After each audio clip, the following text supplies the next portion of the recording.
पढ़ाई तुम्हारे द्वार एक कार्यक्रम में ऑनलाइन सभी छात्र छात्राओं का स्वागत है। आज हम कक्षा 5वीं विषय हिंदी पाठ 4 मैं सड़क हूँ इस पाठ को पढ़ने जा रहे हैं। बच्चों, सड़क को आपने देखा ही होगा। सड़क का उपयोग पैदल यात्री हो या वाहन चालक सभी करते हैं।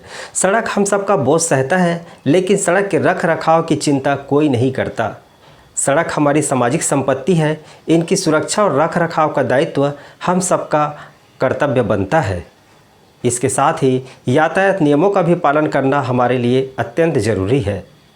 मैं सड़क हूँ इस पाठ के माध्यम से सड़क स्वयं अपनी कहानी, अपनी व्यथा बताने जा रहा है। आइए पाठ को पढ़ते हैं और जानते हैं कि सड़क क्या कहना चाहता है। पाठ 4 मैं सड़क हूँ। जी हाँ, मैं सड़क हूँ। मिट्टी, पत्थर और डामर से बनी एक बड़े अजगर की तरह मैदानों, जंगलों, पहाड़ों के बीच से गुजरती हुई, पेड़ों की छाया के नीचे से होकर मैदानों को पार करती हुई, गांवों को शहरों से जोड़ती हूँ। मेरी उम्र कितनी है यह मुझे भी याद नहीं। जब आदमी ने एक स्थान से दूसरे स्थान तक जाने की बात सोची होगी, शायद तभी मेरा जन्म हुआ होगा। मैं कभी कच्ची थी तो कभी पक्की, कभी मैं घुमावदार बनी तो कभी एकदम सीधी सपाट।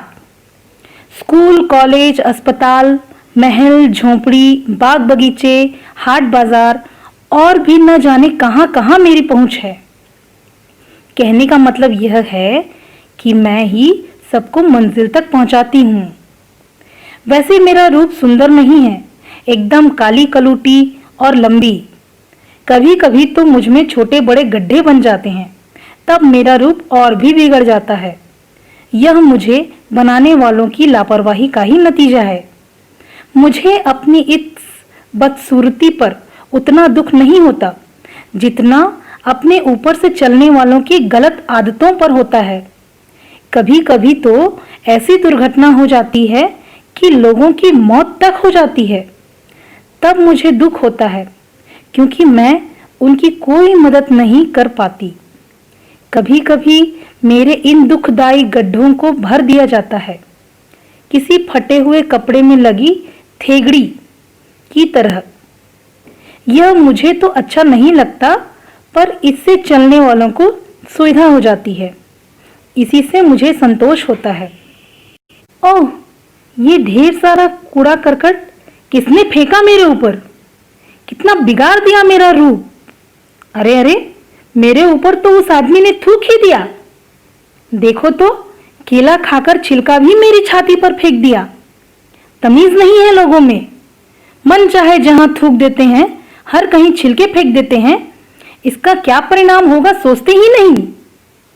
अरे, केले के छिलके पर पैर पड़ जाने से वह बच्चा तो गिर ही पड़ा, उसे बहुत चोट आई होगी।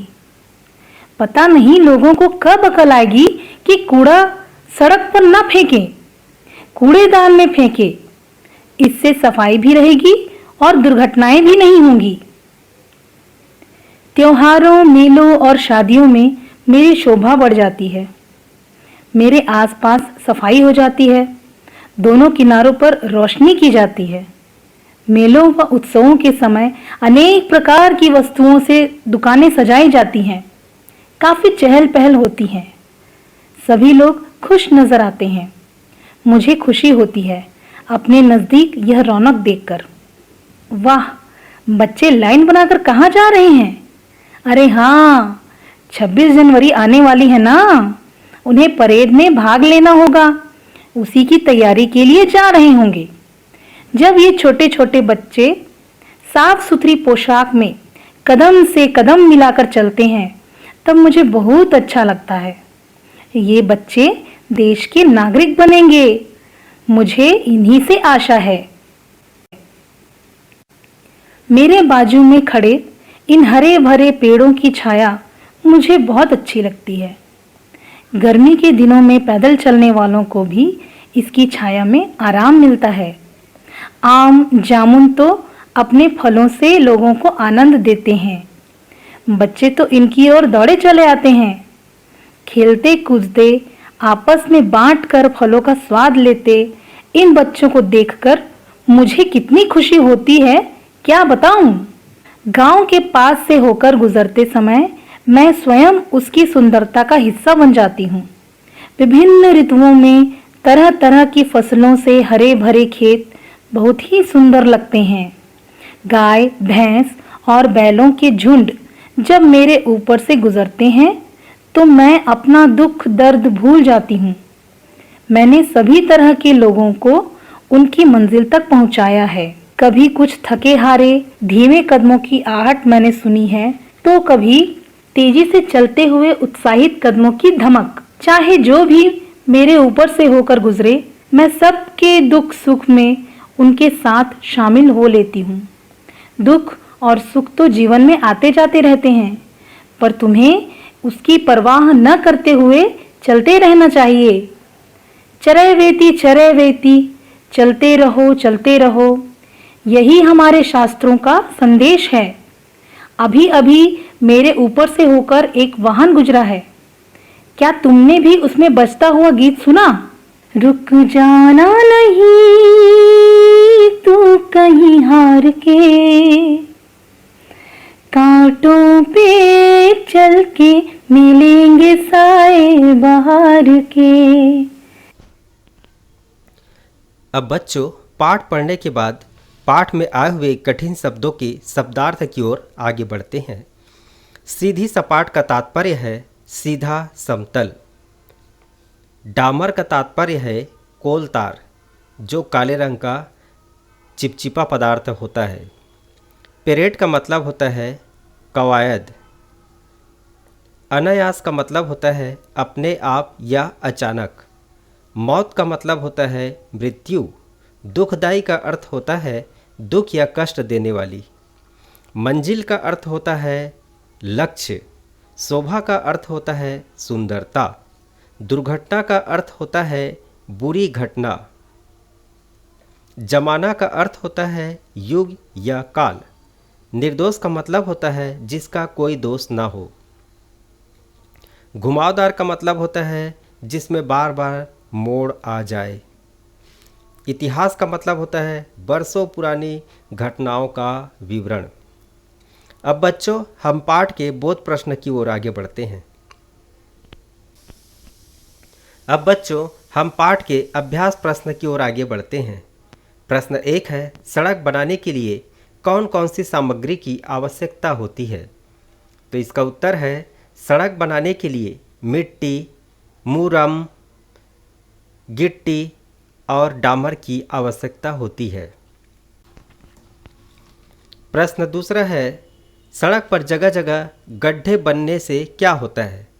तो इसका उत्तर है सड़क पर जगह जगह गड्ढे बनने से दुर्घटना होने का भय होता है। प्रश्न तीसरा है, सड़क पर स्पीड ब्रेकर क्यों बनाए जाते हैं? तो इसका उत्तर है सड़क में गाड़ी की गति को कम करने के लिए स्पीड ब्रेकर बनाए जाते हैं। प्रश्न 4 है, सड़क दुर्घटना से बचने के लिए क्या क्या उपाय करना चाहिए? तो इसका उत्तर है सड़क दुर्घटना से बचने के लिए गाड़ी को धीमी गति से चलाना चाहिए और यातायात नियमों का पालन करना चाहिए। प्रश्न 5 है, सड़क के दोनों ओर छायादार वृक्ष लगाने चाहिए, क्यों? तो इसका उत्तर है सड़क के दोनों ओर छायादार वृक्ष इसलिए लगाने चाहिए क्योंकि पैदल यात्री चलते वक्त पेड़ की छाया में थोड़ा देर विश्राम कर सके। प्रश्न 6 है, क्या तुम इस बात से सहमत हो कि गांव-गांव में सड़कों के विकास होने से जनजीवन आसान हो गया है? इसकी पुष्टि हेतु तर्क दीजिए। तो इसका उत्तर है हाँ, इस बात से हम पूर्ण तरह सहमत हैं कि गांव-गांव में सड़कों के विकास होने से जनजीवन आसान हो गया है, क्योंकि जब व्यक्ति बीमार पड़ जाता था तब वो अच्छे डॉक्टरों तक अपना इलाज करवाने के लिए समय पर पहुंच नहीं पाता था और उनकी मृत्यु हो जाती थी। प्रश्न 7 है, पगडंडी व सड़क में क्या अंतर है? तो इसका उत्तर है पगडंडी मतलब पैदल चलने वाली रास्ता को कहते हैं जिस पर कोई गाड़ियां नहीं चल पाती, और सड़क उसे कहते हैं जिसमें पैदल से लेकर 4 चक्के की गाड़ी तक चल सकती है।